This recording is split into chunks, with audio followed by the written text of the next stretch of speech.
What's going on, everybody? It is March 20th, 2025, and we are live.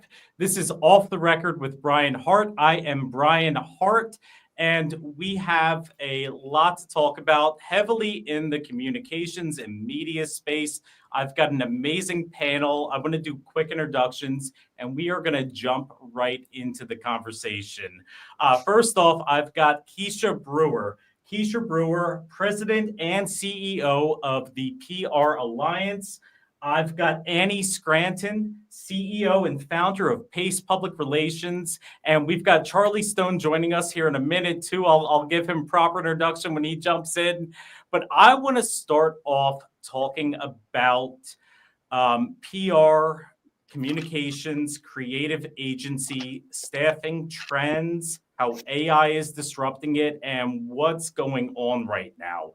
A few months ago, people who pay attention to the agency space saw that Edelman, the juggernaut in communications, not just here in the US, but worldwide, made a lot of headlines announcing that they were doing a significant staffing cut, eliminating 300 plus jobs, which is a significant, I believe, 5%, of their global staffing. And they were doing it strategically. And I read the full statement that they put out, but there were two big points that stood out to me. And that was obviously AI and its impact. I don't believe they named AI specifically, but talking about technology trends, we know what they're talking about because we're all talking about it. And then they also mentioned the creator economy, which is a shift from traditional media and restructuring to build around that. So Annie, you're up there in New York with Edelman and every other PR giant that exists. Talk to me about what you're seeing. I mean, is Edelman leading the shift? Are you seeing this trickle out? What's going on with PR agencies right now? Well, I think that if you're going to look at sort of the negative aspect of what's happening in the PR world, it's certainly not starting with this recent layoffs with Edelman. The PR industry for the past couple of years has been hurting because there was sort of that inflated boost during the COVID years where it was very, very good for the PR industry writ large. The economy over the past couple of years has just been really tough for a lot of clients to sort of justify the cost of additional marketing comms, sort of support. So I think that when we're talking about AI, my take is that I think AI is not really going to replace more than a very small percentage, actually, of the workforce. I see Keisha nodding with me. And I think it's really in the way that like we rely on junior support staff for like research and media list building and automation and reporting and all that stuff, which like frankly, like we're here for it, right? For AI, like that is making our lives easier. That's fantastic. But I think it's just important to remember like public relations has the public part and then the relations part. And there's just no way that there's ever going to be a substitute for that person-to-person vibe. And really, that's what I think clients want at the end of the day is that sort of like connection. They want to talk to somebody who is smarter than they are, who has studied this. So I do think that back to the question, the PR industry, I think, is not out of the woods yet, I don't think, in terms of like sort of the obstacles and the hurdles we've had over the last couple of years. But I think there is an opportunity for specialty agencies to really shine and sort of like let those specialties come to the forefront in terms of either M&A activity with larger PR agencies, that kind of thing. Yeah. Yeah. Well, and part of the shifts. I mean, when Edelman made that statement, they had projected an 8% loss of revenue. Which I mean, that type of revenue loss. I mean, we're not just talking about 8% cut and dried. I mean, we're talking about that in a high inflationary period. If you're just replicating revenues from the previous year, you're losing money. I mean, you are not on the upward trend. So 8% in a high inflationary period. I mean, that's a bit of a gut punch. And Annie, I know you elaborated on some of the struggles with that. Charlie Stone, welcome to the party. Well, I appreciate your patience. A little old man user error dial-up issue. No worries. Keisha, dial-up, trust me. Keisha, I want to shift it over to you. So, I mean, talking about the struggles, that big Edelman announcement that made a lot of headlines at the beginning of the year. What shifts are you seeing? Are there, I mean, you know, we're talking about challenges. Are there agencies rising above this, or what's going on right now through your lens? Yeah, so I actually agree with Annie, specifically on the point of I don't think we're going to see AI replacing so many people. I think because of its, fairly new, and I'm saying new, but AI has been around for a while, but the way in which we're using it is quote unquote new. So I will say, because everyone is kind of, with their budding interest, I think that we're going to see the layoffs happening now. But I do think that it's going to slow down because, as Annie mentioned, you cannot replace this human-to-human interaction. Here's where I'll say is going to be the challenge. And this is what I'm projecting on entry-level positions, very entry-level. And I think Annie was mentioning kind of the junior staff. And I think the workplace is going to have to become more intentional about what it looks like to enter into the workforce when it comes to public relations. Because if we're saying, okay, we're going to kind of eliminate some of the junior staff where it's the research and the reporting and the things that AI can do for us, then what does it look like for people to enter the field, and what are their entry points looking like now? Because I do remember kind of me starting, my entry level was the research, the PR research. It was kind of like the copywriting, which now people are like, I'm putting it into ChatGPT and they're telling me exactly how this should be. They're editing for me. They're doing all of that. And so my question would be, how are we being intentional about still making sure that there are good entry points into the public relations field, if we are kind of getting rid of that junior staff? So I will say that.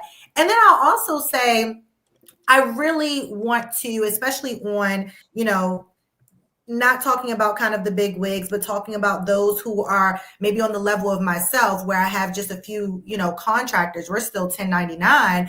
I would encourage people not to jump and see things like this article that Edelman is putting out, or that we see with Edelman, and say, okay, well, maybe I should start getting rid of some of my staff. Maybe I can cut overhead too. Or maybe, I would really encourage us at this level not to kind of mimic that. And what I mean by that is, okay, we're talking about, I have subcontractors of 8. Well, we still need them to help build on our client relationships. We still need them to help build on our media relationships. And I think that AI should be a partner to us and not supplementing any, or not getting rid of any role in particular, especially when you're still, small in scale when it comes to, contractors or employees. So I would say at this level, AI should not be replacing anyone. That's my personal opinion. But at their level, when you're getting rid of, like you said, almost 5%, it's a big number in our minds, but really they have so many people to still manage the client relationships, to manage the media relationships, etc. At this level, it gets difficult if you think that AI can replace a whole staff member, because every role is critical when it's just a small business. So that's kind of my thought. And the relationship part is huge. Last month I had Sarah Evans on, and we talked a little bit about specifically PR agencies, how their staffing models are changing. And, I talked about the lower level. My argument is, if you can't be client facing or media facing, AI is doing a lot of those mundane tasks that used to be assigned to those entry level positions, and it's doing it better and faster. So I'm gonna raise my hand on that too, Brian, when you're done. Yeah. Well, and then she brought up a great point. And Charlie, I'm going to kick this over to you. She said, it's not only the junior staffers who can't be client and media facing, but also at the upper end. She is seeing at some of these large PR agencies, upper high, not quite C-suite, but below that, folks who aren't media and client facing are starting to lose jobs too in this field. That was her perspective. Charlie, what are you seeing with this AI reshuffle in the comms field? Well, two things. I wish I could bring better and more optimistic news. I do, but here it is. So when they made the wheel, which I compare AI to, like the greatest invention ever since ever, the wheel was known. It was round, right? The form of wheel really hasn't changed. The difficulty with AI is changing every single second. We don't know what we don't know about what it will be. I think from a standpoint, and it's affecting both areas, both the service provider, but also the journalists who used to cover these stories, right? Those stories are now being pumped out sometimes by AI. So it's a two-pronged sort of threat and or opportunity for people in this business that they must adapt, they must change. Wherever there's a repetitive task, right? Research, contacting press, whatever it might be, that will normally be better done by AI. And we just don't even know where AI is done yet. So think about a world where broadcast news people are actually AI robots, right? So all of these things are in play. The good opportunity, not so much for the holding companies, but for the entrepreneurs, that if you can harness this power, you can be as big and or better than some of these much larger PR agencies. So a mixed bag, tons of opportunity, but I think it's imprudent to say, I've seen it hallucinates it, because it isn't even done as a technology yet and won't be, because it's evolving every day. And Charlie, I mean, that's one of the biggest challenges, right? When you're trying to create a business model around a certain technology, when there's a better iteration of it, literally every 3-4 weeks, and you've got to rebuild the systems and processes that feed into it. I mean, it's great, but it's also a big challenge. I mean, you've got to be fluid as an agency right now, from my perspective. And Keisha, I know. Charlie, we'll go back to you and then Keisha. You're not going to know what's perfect at this point, right? Because it is, but you have to identify sort of processes that AI could tackle: repetitive tasks, research, mass distribution of content, identifying who those content should be and ought be. All of those things, I counsel our partners, regardless of the industry, to start to, circle those processes around and ideate how could it change. But you're not going to get it right. I'm not going to get it right. But for the entrepreneur, the solo entrepreneur, the opportunity that has 1099, it's a great opportunity, because you can now leverage all of the technology to act much larger than you are. Yeah. And fluidly too. Yeah. Again, I mean, big changes in systems and processes. It's tough. Keisha, you've got a lot of ideas. I know we just threw a lot out there. Keisha, give me the download. Yeah, so I wanted to go back to because I hear us all keep saying research. AI is supportive of research, and I do think it is supportive of research.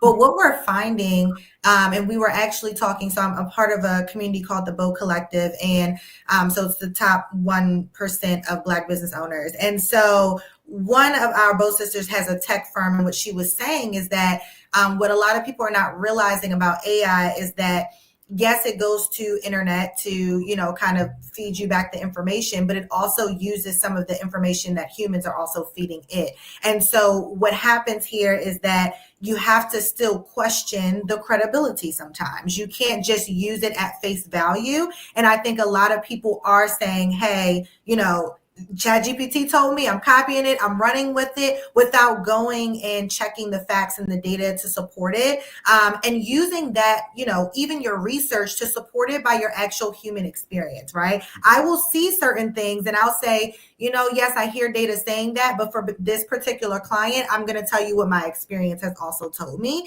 And so I think that also goes in line with, how you're not going to be able to remove kind of the human knowledge, the human experience, and the human element of this, regardless of where AI goes. So I just wanted to add that tidbit.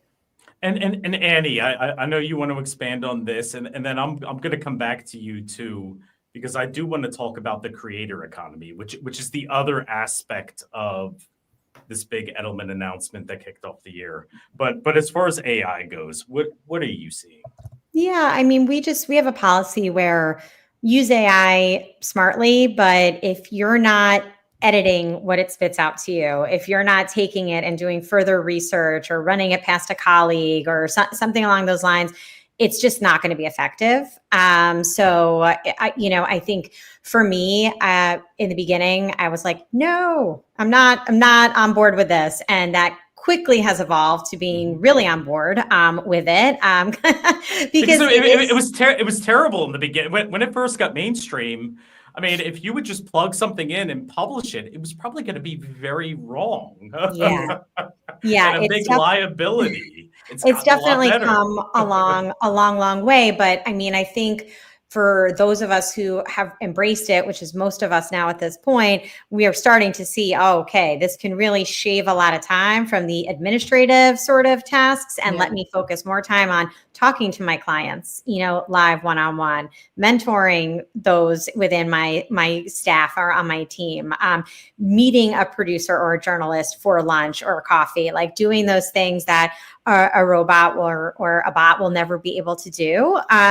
So I think, it's changing all the time, as Charlie said, and it has a long way to go still. But I think if you view it through that lens as a value add, I think ultimately the impact on like workforce will be minimal, I think, because everybody is going to just get to that new level of using AI all the time. So I think that's a great point. And the other thing that I would add that's sort of counterintuitive, what makes humans human is our faults and our frailty and our experiences of being not perfect. And I think the ideation of thinking about PR moments from that lens, the robots can't do that yet. But if there's tension, right, there's a tension into those moments. So when you're pitching, media or people to cover a story, what is that human element that the robots can't do, that ideator, that person who's flawed, that's kind of curious about something or can show some sort of revelation about our frailty, that creates that tension, is where we can still win, right? The idea being sentient. So back off, robots, you don't have that yet, but in the execution, fulfillment, that's where I think the robots are playing quite well. And unfortunately, I just think, every industry, any company that's not looking at this, tearing down their company to the bone, at least in theory, is going to be left behind. Mm-hmm. And Annie, I want to come back to you too. The other piece of the big Edelman story was the creator economy.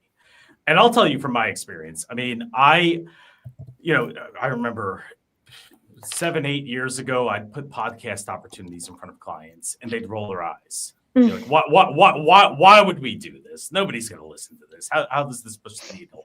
Literally every prospective client I talk to is like, we need to be on podcasts. The creator economy is here. It's real and it's impactful. I'm seeing business deals coming from podcast discussions, not unlike the one we're having right now and everywhere else. Annie, talk to me about that. I mean, have you guys shifted over to emphasize this creator economy in recent months, years? For some of our clients, yeah. It's not a one size fits all. It's as simple as that. I think it's just another tool in the toolbox for us communicators and brand strategists. I think certainly for those who don't have a large presence yet, who are looking to build up their thought leadership. It's a great path forward. It could also be a great path forward for those who are established. It's all about the goals, right? What are the goals of the client? What are they trying to achieve? And then working backwards from there. But I do, and also you have to be careful of the inverse of that. Like, I should do a podcast. Well, no, maybe you shouldn't, like maybe it's not going to be a good idea for you to have a podcast. And not for everybody. Yeah. Yeah. So I think you that's where that sort of strategic counsel comes into play. But absolutely, I'm in favor of podcasts, Substacks, YouTube, all of that are great tools in the toolbox, but you just have to be strategic about it. And Charlie, first off, I'm a big fan of your podcast, and at the end of the show, we're going to talk about yours. You're the guy watching it. Thank you very much. We are going to talk about yours a little bit at the very end of the show. Everybody listening, tune into that. So Charlie, creator economy, what are you seeing? What are you doing? Talk to me about that. This sounds so revolutionary in 2016. Now it's 2025, but I think there was a shift that all brands were broadcasters, right? They had the same reach as newspapers and television stations. So how do you meet the consumers who are more apt to purchase at the right time, at the right place, on the right platform? I think that still holds true. I think there's a ton of content out there that's not necessarily needed, wanted, desired, interesting. But that doesn't mean you can't keep from swinging. Right. I mean, my son has a YouTube channel and he's, 40,000 subscribers, growing. It's more news based. It's well researched. He's also my son, so I like it. But I mean, those type of content developers who actually have research behind, that's good. But if you go on TikTok, there's just so much content and we're just clickbaity as humans and we're not being sentient about what we're clicking about. It's tough to develop a brand around that. And to others' point, it's like, who is your audience you're trying to move? Where are they located and what platforms will get you there? And just having a podcast for a podcast's sake may just not be the answer. Mm-hmm. And so we are going to talk a little bit about traditional media and the state of that. Before we make that shift, Keisha, this creator economy, what are you seeing? Where are you seeing opportunities? Talk to me about how you're playing this landscape. And like Charlie said, it's not necessarily new, but this is the year everybody woke up to it. Yeah. And I think, this is a good segue into what you said we were going to talk about as far as like traditional media, but I'm a fan of owned media. I'm a fan of it. But I agree with Charlie that it has to be intentional, right? We don't need a podcast for a podcast's sake. We don't need, influencers for him just to say you are one. I mean, we do need to be intentional about it, but I believe in investing in that blog, invest in that podcast, the social content. I really love owned media channels, but I will also say, whether we like it or not, I believe that influencer-led news is a thing. I do believe that even in the situations where, and I think we're probably going to talk about this, where, CNN, laying off lots of journalists, a lot of organizations laying off lots of journalists, we are seeing the journalists even turn themselves into influencers and kind of, placing themselves in the social media space and, presenting news in the way that they would like to. And so people are finding that attractive. People are finding that they're getting their news from social a lot of times, first before the traditional media lens. So I do think that influencer-led news is a thing we're not going to get rid of. So. Mm-hmm. And I love that. And we are going to pivot into talking about traditional news. So last month I had Nicole Casperson on here. She really, started to shine when she was writing for Investment News. She was that young tech reporter at that publication. And she talked a little bit about this last month, how she was saying, hey, we should, as individual reporters, be influencers ourselves. We should be doing branding for ourselves. We should be doing podcasts. We should be expanding it out beyond just the articles we write. And she said it got mixed reaction in the newsroom. But now she is a content creator, event organizer. I read her book. It's amazing. I plugged it last month.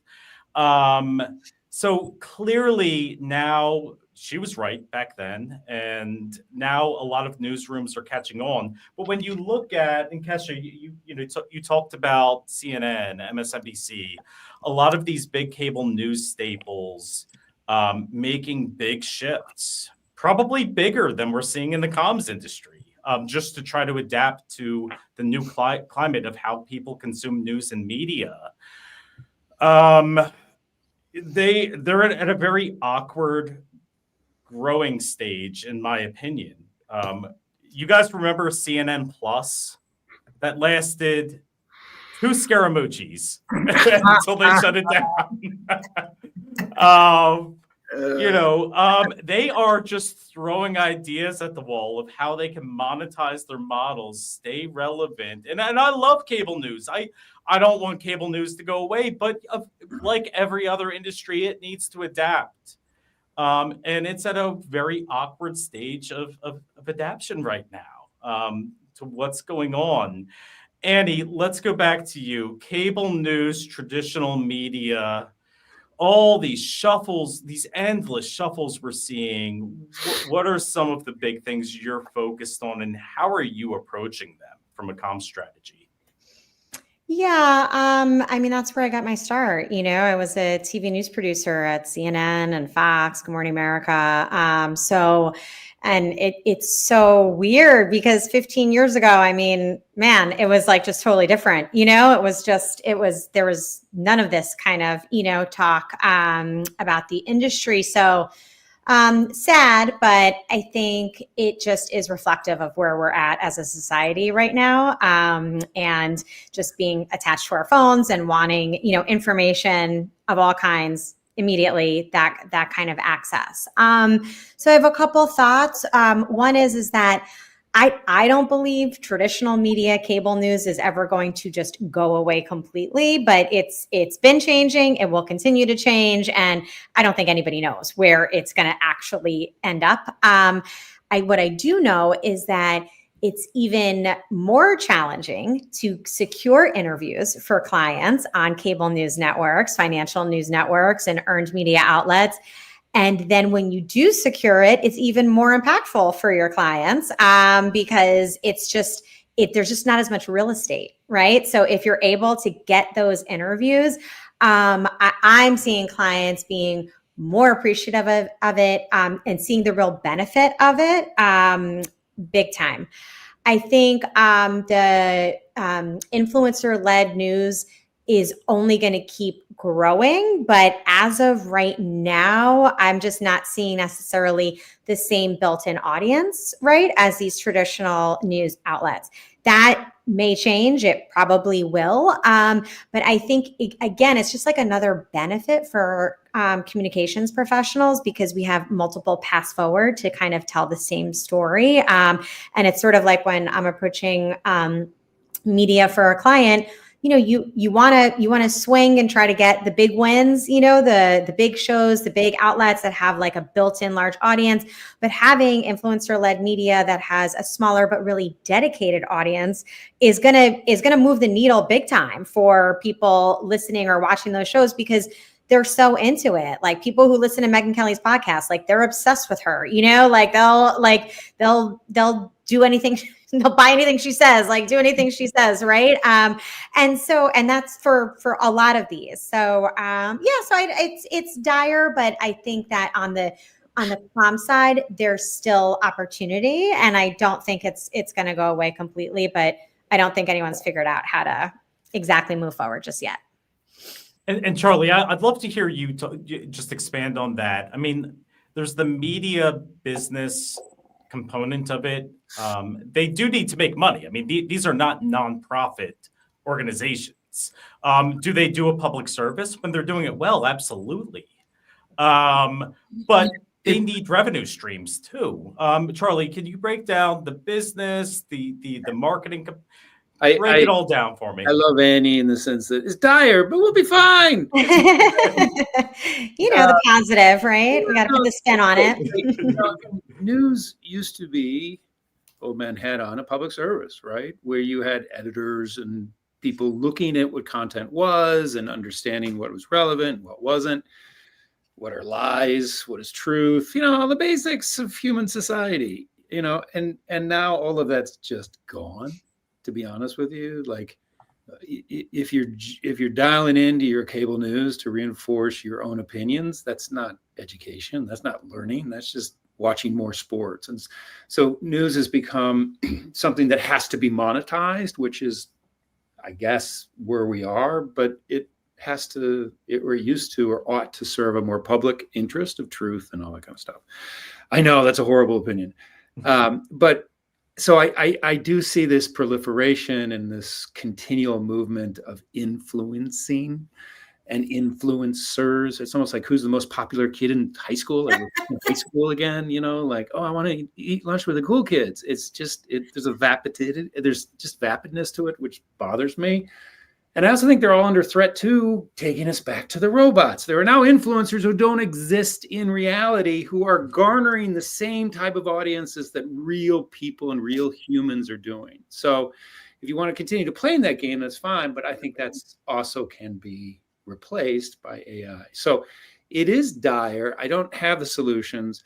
I think where we counsel our partners as they try to navigate the very complex sort of like growing their brands, opening up the aperture to new audiences, finding people. It's a mix. Annie's correct. Like, you can get somebody in the Wall Street Journal, boom, they love that, right? But also there are many, many other influencers who we deal with who have the same profound impact because their followers are more like them and they're more apt to purchase if you pick the right influencer. So from a practical standpoint, you got to play on all levels, but I don't see CNN, Fox News around for another maybe 6 years. They're all gone. Ow. Really? Keisha, Rob, I'm going to stay out of this one. React to that. Really? I don't know. I don't see them going away. I don't really see them going away. Do you watch any local news? Yeah, I do. Okay, you're the one to maybe me, but like, Z's aren't watching any of that. They're getting their news by searching TikTok. Like, it's. I think it's both and, though. I do think it's both and that people are. And I'll say this, what I always tell my clients when we go onto, local TV is taking, and here's where the value is, take that clip. And amplify and put it on, amplify it, put it on social, because like you said, there are going to be plenty of people that never saw the segment, never watched the segment. And so put it on social, divert it back to the link, that's recorded on the platforms page and, all of those things, right? Because that's how it's really getting its viewership on the digital space, I do think. But I do think that there is an audience that is watching this on TV. I do. And I'm kind of like Annie, where I'm like, I don't think traditional media is ever really going away. And I will be interested in, because Annie, you mentioned, and I was like, very good point. I'm starting to see my clients even get more appreciative when we are able to land them on local or national television, just because we're seeing fewer of their peers being able to do that.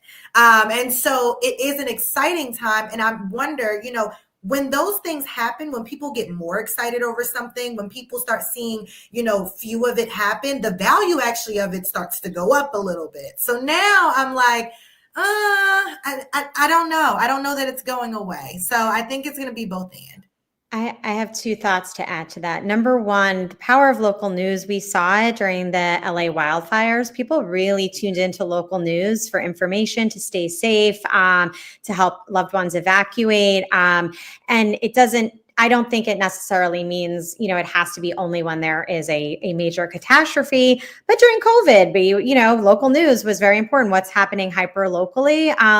So I don't know. I think that there will always be a place for it. But my second thought is with respect to cable news, I do think there's going to be a reckoning where the networks just cannot afford to pay their anchors what they previously were paying them. And that is going to be a reality, 100%. And so if anchors, are okay with that, but that I think is going to be what is happening. And, this, anchor friends may not like this, but I don't really know that it matters so much anymore. Like who's like on there reading the news, right? It's like people tune into CNN because you said for sport. They want to reinforce, they want a new talking point that they could share in their group text message, with friends about why they hate Trump, and same thing on the Fox side. But I think like the days of like really like, oh my God, like, my uncle loved Bill O'Reilly or this or that. I just don't think it's the same anymore. And I not to take your spot, Brian, but I am really interested in what everyone's thinking about radio as well. Because, when you talk about kind of a reckoning, everyone's like, radio, throw it away. No one's listening to it. So it's pointless to get your clients on, radio in that form of news. And so, I remember kind of having a hard noticeable shift kind of like right after COVID, where right before COVID, I was able to get a lot of my clients on radio and do earned segments. But then afterwards, it was very much so the rate will be X, Y, and Z. And so then they were all like, this is an advertisement bill at this point. And that wasn't what it was, even with the relationships that I had before COVID. So I'm interested in how everyone else is looking at radio, viewing radio. I mean, I'm here to kind of learn in that way too. Yeah. I'm jumping right into this one because it's actually it's not even an abrupt pivot from what Annie talked about. Okay. We talked about a lot of these cable news hosts. Are they going to see the same salaries they once did? Probably not. But when you look at these cable news hosts, they are diversifying their revenue streams, their individual revenue streams. They are writing books. This year, Jake Tapper, CNN, has 2 books coming out. And he's doing his own press tours, promoting those books, has them coming out. I'll read at least one of them. But you're seeing a lot of other big media personalities doing that, not going all in on that W-2 salary, but branching out and creating their own independent revenue streams because they are influencers. Does that muddy the water when it comes to objectivity and journalism and everything else? I don't know. Probably a little bit, maybe. But that's where we are, and that's where everybody is right now. The pivot to radio is also diversifying their revenue streams. They own brands that people still know and trust. I mean, radio mostly. Older generations know and trust those brands and still give them value. But I mean, I see here in Philadelphia, when we're talking about local radio, I'm friends with a lot of local radio personalities. They're present at events. They're getting paid for little things they do at certain events, setting up live broadcasts at events and everything else. They are diversifying their revenue streams like every business should in this wild this new playing field that everybody's trying to adapt to, in my humble opinion. Charlie, you've got ideas.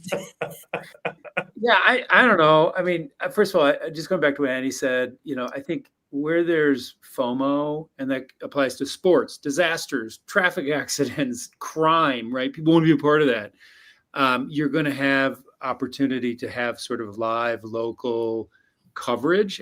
I think it all comes down to economics, right? Back in the day, 5 years ago, to have a news helicopter was a thing. I don't understand why anybody still has a news helicopter. You could do the same thing with 5 drones, 50 drones, 100 drones, right? And at some point, someone's going to make that call. So and also the distribution, because the airwaves were a public, license.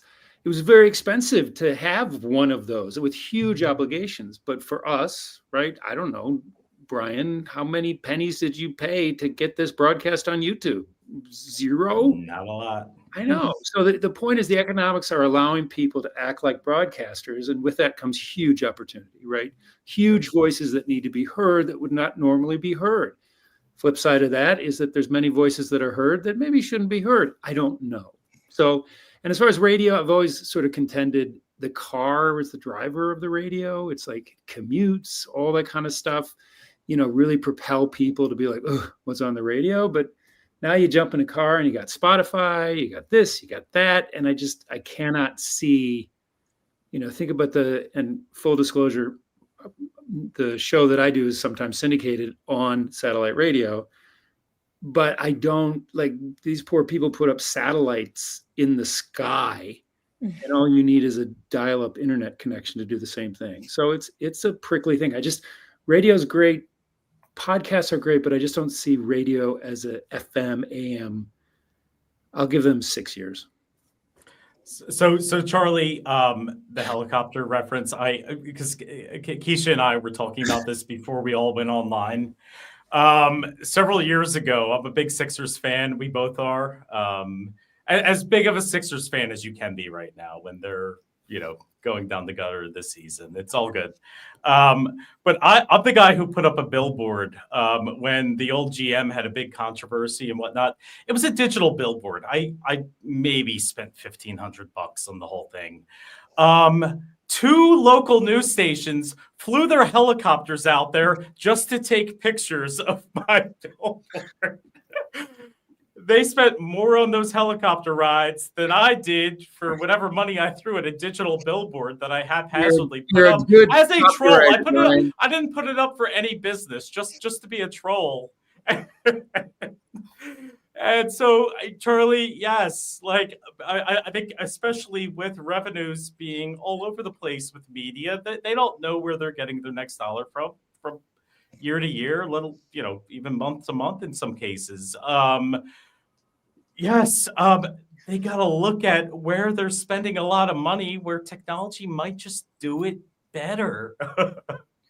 Yeah, and I think if you look at the weather sort of influencers that are out there, there's some really, really good ones, and far better, like with tornadoes and on YouTube. There's influencers, look them up, but they have all the technology and they're running circles around the Weather Channel because they're just doing it and it's faster and it's better. And I just think that continued. That's the great democratization of what we're talking about, which is hugely important to me, is that everybody should have a voice. And it's no excuses anymore. Oh, I want to get an agent. You don't need an agent. You don't need that. So I think that's the cool aspect. But the control of having editors around truth and what's not quite a story is a big pickle that we need to figure out. So I want to do a quick pivot because I do want to talk about TikTok a little bit. And this plays in with the whole creator economy. We talked about TikTok a little bit earlier. All right. So if anybody who's been following this story, initially the Biden administration put out a deadline. It wasn't necessarily a TikTok ban, but it was pressure on this Chinese company who owns TikTok to bring in an American partner because they were worried about security and influence and everything else with TikTok, or at least that's what the talking points said. I'm not smart enough to know everything going on behind the scenes with that. Trump administration came in, said, we are not going to do the TikTok ban. Gen Zs were happy, but they punted it. They didn't take it completely off the table. They punted it to like a little over 2 weeks from now. April 5th is the new deadline for this TikTok ban. Again, not necessarily a ban from my interpretation. You all can disagree. But it is the U.S. government trying to put strong influence into them selling all of it, or at least a big portion of it, to a U.S.-owned company. So we've got this deadline coming up. I'm going to open this up to whoever's most passionate, has strong opinions. Talk to me about this new deadline, the TikTok situation. What's going on? I mean, does anyone know? I don't. Yeah. I'm starting to be or starting to love when people just we don't know. I mean, we kind of have to. And that's okay, right? Yeah, I want to normalize that being okay because none of Yeah. us really have all of the answers, and we just pivot and strategize when we see what's happening. But I'll say, for whatever reason, I have my assumptions on why I'm not so emotionally attached to it. Now, I love TikTok. I do. I love TikTok. I'm a millennial. So I'm going to go on there to find whatever I need to, reviews on whatever place, and do all the things and search on all the things. But I think I just seen so many social media platforms come and go that I'm just like, and we'll pivot again. I think coming up, mine was MySpace and Black Planet and all the other things. And so I'm like, we've seen them come, we've seen them go, we've pivoted accordingly. I'm on Threads now, right? Like Threads is new in a sense. And so, and people gravitated to Threads and love Threads. So I just feel like if TikTok goes away, we'll find something else to love. If people are smart, people are making sure that if you only monetized off of TikTok, you only had your audience on TikTok, that when they first talked about the ban, you were trying to figure out how to get your audience to transition to other platforms. Whether you're saying, hey, I need to make a strong email list and own the audience, or I need to put them on other platforms, whatever it is. I hope that people just have a plan for if, there is enforcement around it. But I do feel like we'll get over it, but I'll be sad, but we'll get over it. We've seen platforms come and go, and we pivot accordingly. and Charlie, Annie, 60-second takes. Yeah, I agree with Keisha. I think, it's not the be all and end all, but I do think it broke the mold a little bit, and so far as the big takeaway is just how we consume news. Short snippets, video is king, the creator, independent, sort of influencer journalist. So I think those concepts have sort of changed sort of the psyche, right, of how we consume information. But if TikTok goes away, honestly, probably parents of kids, teenagers will have the hardest time figuring out what are they going to do now, their free time not to be scrolling. I'm going to figure out where I'm getting my cooking recipes from, because honestly, that's going to be the saddest part for me. That's where I get my cooking recipes. And I'm going to guess that Instagram is going to find a way. For me, it's the search engine that's top notch on TikTok, right? I can type in cooking recipes type in specific ingredients in my kitchen, and then it'll literally bring me videos that are using those same ingredients, right? So I think it's the search engine for it that's really targeted, and I love that about it, which I'm hoping that other platforms, if TikTok is banned, are able to adopt, like Instagram, for example. How can we, better streamline how we're finding reels that are relevant to us and all of those things. So, but Charlie, don't want to steal your shine on this. Yeah, I agree. I'm lost as well. I think there's an argument there that having a foreign national own such a powerful technology that is optimized differently for America than it is for their own Chinese citizens, where they have tutorials on math, ours tends to be more optimized to our base, sort of our level of just grossness, not the cooking, but everything else. And I think there's an argument on there. That said, I think there's also a false argument, because whoever buys it is buying it not to protect people in the United States. They're buying it to make money. So I think the ownership will transfer. Another U.S. company will probably own it. Your recipes are probably safe. So thank you for that. You're welcome. Much as I can help you there. Yeah, I don't know. It's a crazy. It's a pickle. I just, and I use TikTok for our partners and TikTok Shop, and it's crazy how much money can be made. Yeah. Because people are just like, oh, that's a perfect delivery, what I was looking for, buy. And they buy. It's crazy. Without just click. Nuts. And we have people making a living off of TikTok. And I saw a conversation from a TikTok influencer mentioning how, if there's a TikTok ban, she was nervous about what her career after this looks like, because she made all of her money, thousands of dollars, paying her bills off of TikTok alone. People were encouraging her, like, if you built your own platform, then kind of, use that for social media career, or, but it is different. It can translate. It is different. But I know that there are people, younger than me who have made living so far off of TikTok, and that transition for them, I know, may be tough. Yeah. So I want to do a quick plug. In a couple weeks, I will be at the Growth Now Summit Live, April 3rd and 4th. My buddy Justin Shank, amazing podcaster, is hosting it. This will be my third year at the event. First year, I was a speaker. This year, I am going to be a sponsor. Actually, Off the Record is going to be a sponsor. Nice. If you want to get some exclusive off the record swag, get your ticket, be there, Westchester, Pennsylvania. Tickets are still available, and I hope to see some of you there. And speaking of big podcasters, we're going to come back to Charlie Stone, because I am obsessed with your podcast, the Unknowns podcast. As soon as I saw Dwight Schrute, Rainn Wilson on your podcast, and I watched that episode, it was a phenomenal episode.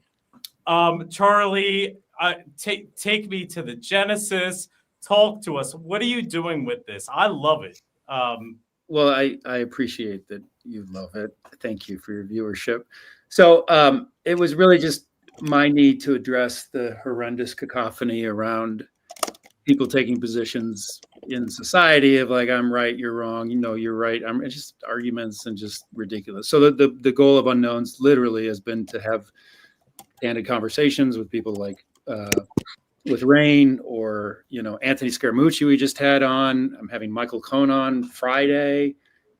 James Carville's been on. I mean, it's trying to understand that we're all human, and if we can just talk about our humanity first, then we can talk about the issues, and that way we can be more receptive to what other people are saying. So encourage people to view it at unknowns.today. It's syndicated on Real Clear Politics. I said satellite radio, and a bunch of other outlets. So it's been a hoot, and appreciate that you actually listen, because sometimes I'm like, I don't think anybody's listening, but apparently there are. So before we wrap up, Keisha, Annie, any final thoughts? Charlie's podcast, anything else we talked about? I guess my final thought was just along the TikTok lines. It's the name of the game now is diversification. And I think if you're a TikTok influencer, you can't just be doing that. If you're a cable news anchor, you can't just be doing that. If you're a publicist working at an agency, you got to work on your own personal brand. And I think that's the economy, that's the world that we're living in now. So it has its benefits, but also it's just so different, right, than previous generations, I think. Yeah, I agree with Annie. And I'll go back to what I said kind of previously. Don't look at us as the sole experts, because we don't know what we don't know either. We don't know what could be happening either. We're just going to pivot and strategize as we can. And I'm excited to see what's to come and how we all kind of handle it all. Well, I want to thank everybody who tuned in today. Be sure to tune in next month. I've got former Massachusetts Lieutenant Governor Kerry Healy, Philadelphia opinion columnist Christine Flowers, and the Queen of Alternatives, Shayna Sissel, joining. It's going to be lively. It's going to be real. This one was lively. This was real. I want to thank Charlie Stone, Annie Scranton, Keisha Brewer for joining. Thanks so much, guys. Thank you for having me. Thank you.